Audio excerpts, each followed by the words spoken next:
کہاں ہیں وہ سیکولر لبرل ملحدین جو کہا کرتے تھے کہ یہ اگر اللہ کا عذاب ہے تو امریکہ اور مغربی دنیا میں کیوں نہیں آتا، جہاں فحاشی، عریانی اور جنسی بے راہ روی سمیت تمام برائیاں عروج پر ہیں؟ کدھر ہیں وہ دانشور جو اللہ کے فیصلوں پر طعن و تشنیع کرتے ہوئے کہتے تھے کہ اللہ کا عذاب صرف غریبوں پر ہی کیوں آتا ہے؟ دیکھو، جن ملکوں نے زلزلوں سے بچنے کے لیے انتظامات کر لیے ہیں، وہاں اللہ کا عذاب اگر زلزلے کی صورت آ بھی جائے تو وہ ان کا کچھ نہیں بگاڑ سکتا۔ لیکن آج تو ان ٹیکنالوجی کو پوجنے والوں کا سب سے بڑا بت امریکہ اپنی تمام تر طبی مہارت اور مادی وسائل کے باوجود اللہ کے اس عذاب کا سب سے بڑا شکار ہے۔ اقوام متحدہ کی 5 مستقل عالمی طاقتوں میں سے وہ 3 یعنی امریکہ، برطانیہ اور فرانس، جو گزشتہ 100 سال سے کمزور ملکوں پر فوج کشی کے ذریعے قتل و غارت کا لائسنس دیا کرتی تھیں، آج کس قدر بے بس ہیں۔ یہ تینوں عددی اعتبار سے کورونا کے عذاب کا شکار ہونے والے پہلے 5 ممالک میں شامل ہیں۔ یہی 3 ممالک گزشتہ 100 سال سے فحاشی، عریانی، پورنوگرافی، فیشن انڈسٹری کے ذریعے نسوانی استحصال، ہم جنس پرستی، مساج پارلرز اور اسکارٹس کے نام پر جسم فروشی، براہنہ ساحل، انسانی حقوق اور حقوق نسواں کی آڑ میں توہین مذہب،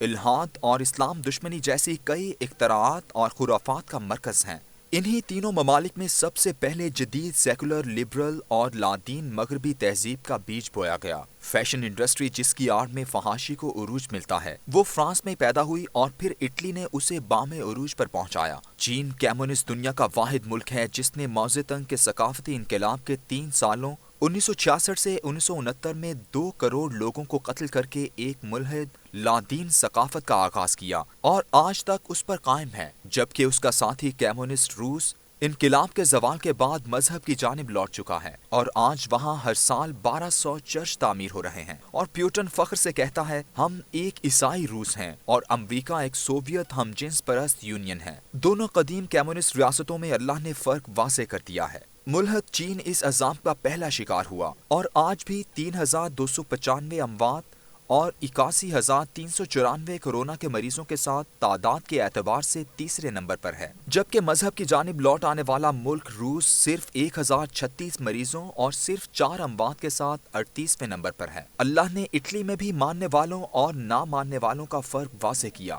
فیشن انڈسٹری کے ہیڈ کوارٹرز میلان اور وینس میں 86,498 مریض ہیں، 9,134 موت کا شکار ہو چکے، جبکہ اس ملک میں عیسائیت کے ہیڈ کوارٹرز ویٹیکن سٹی میں صرف 4 مریض اور کوئی موت نہیں۔ سب سے حیران کن بات یہ ہے کہ 57 کے قریب مسلمان ممالک میں کورونا کے شکار مریضوں کی تعداد آٹے میں نمک کے برابر ہے۔ مسلمان ممالک میں فہرست کے اعتبار سے آخری 93 ممالک میں شامل ہیں: صومالیہ، چاڈ، گیمبیا، شام، Mauritania, Sudan, Benin, Gabon, Ghana, Nigeria, Mali, Djibouti, Maldives, Uganda, Togo, Kyrgyzstan, Niger, Uzbekistan, Ivory Coast, Afghanistan, یعنی 20 ممالک میں 574 مریض اور مرنے والوں کی تعداد صرف 9 ہے۔ مریضوں کی تعداد کے حساب سے کورونا کے عذاب کا شکار پہلے 10 ممالک میں صرف ایک مسلمان ملک ایران ہے، جس کے ہاں 32,332 مریض ہیں اور وہاں 2,378 اموات ہو چکی ہیں۔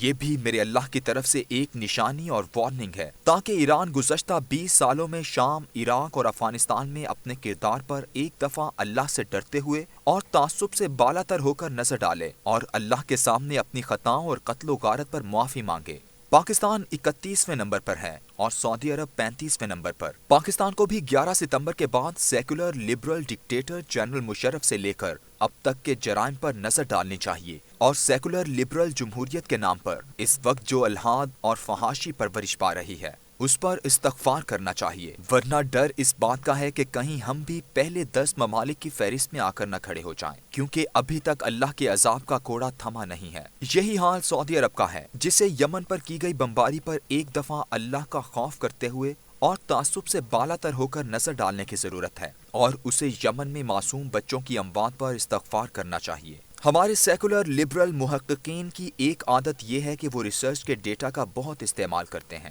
اور اپنا موقف ثابت کرنے کے لیے اعداد و شمار کو توڑ موڑ کر پیش کرتے ہیں۔ مثلاً یہ ثابت کرنے کی کوشش کریں گے کہ جہاں اسلام ہے وہاں غربت ہے، جہاں صاف پانی اور صحت کی سہولیات نہیں وہاں بیماری ہے، جہاں جمہوریت نہیں وہاں قحط اور پسماندگی ہے۔ لیکن آج میرے اللہ نے ان تمام سیکولر لبرل ملحدین کا تمام ریسرچ ڈیٹا ان کے منہ پر دے مارا ہے۔ اللہ نے اپنے عذاب کے لیے آج وہ ممالک منتخب کیے ہیں جن کی فی کس آمدن دنیا میں سب سے بلند سطح پر ہے۔ یہ ممالک سائنس، خصوصاً میڈیکل سائنس میں اعلیٰ ترین معیار رکھتے ہیں، صحت کی سہولیات کے اعتبار سے بھی بہترین ہیں، صاف پانی اور حفظان صحت کی سہولیات میں بھی شاندار ہیں، اور جمہوریت بھی مستحکم ہے۔ لیکن اس سب کی موجودگی میں اللہ نے ان پر ایسا عذاب مسلط کیا کہ انہیں بے بس کر کے رکھ دیا۔ ریسرچ کے بنیادی اصول یعنی دو چیزوں کے باہمی تعلق کو ریلیشن کے حوالے سے سارے سیکولر مفروضے غلط کر کے اللہ نے دنیا کو ایک نیا اصول اور باہمی تعلق کو ریلیشن یاد دلایا ہے کہ جو قوم اللہ کی جتنی نافرمان ہوگی،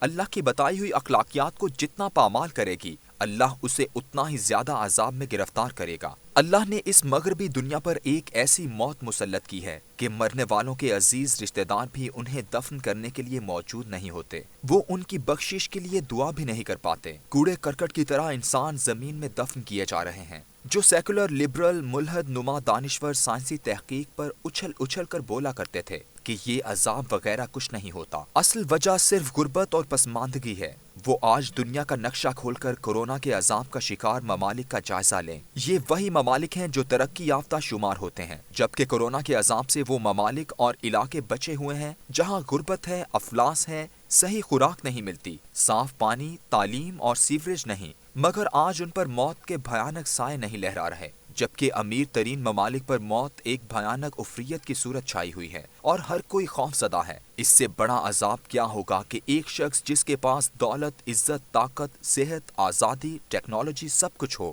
مگر وہ قید تنہائی کا عذاب بھگت رہا ہو۔ ہر انسان دوسرے سے خوف زدہ ہے۔ اللہ کی اس واضح نشانی کے باوجود بھی ہدایت کی طلب سے محروم سیکولر، لبرل، ملحد کبھی نہیں مانیں گے۔ یہ تو ابھی کل کی بات ہے کہ دنیا کی جدید ترین جنگی ٹیکنالوجی کا بت امریکہ میرے اللہ کی نصرت سے نہتے طالبان کے ہاتھوں پاش پاش ہوا، لیکن کون مانتا ہے؟ یاد رکھو، یہ میرے اللہ کا نازل کردہ عذاب ہے جس نے تمہارے چہرے پر تمہاری ساری دلیلیں پٹخ دی ہیں۔ اللہ جب چاہے گا وہ اسے تم پر مسلط رکھے گا، اور وہ جب چاہے گا انسانوں کو توفیق دے گا کہ وہ اس کا علاج دریافت کر لیں۔ اللہ اسے وحی جبلی کہتا ہے، یعنی کہ وہ کسی انسان کے دماغ میں علاج یا دریافت وحی کر دیتا ہے۔ اگر تم اتنے ہی طاقتور ہو کہ اللہ کی ٹائم لائن سے پہلے ہی کورونا کا علاج دریافت کر سکتے ہو، تو پھر یہ دعویٰ کرو کہ ہم کل سے اللہ کے اس عذاب کا شکار کسی بھی شخص کو مرنے نہیں دیں گے، لیکن تم ناکام و نامراد لوٹو گے، اس وقت تک ناکام جب تک میرے اللہ کا فیصلہ نہیں آ جاتا۔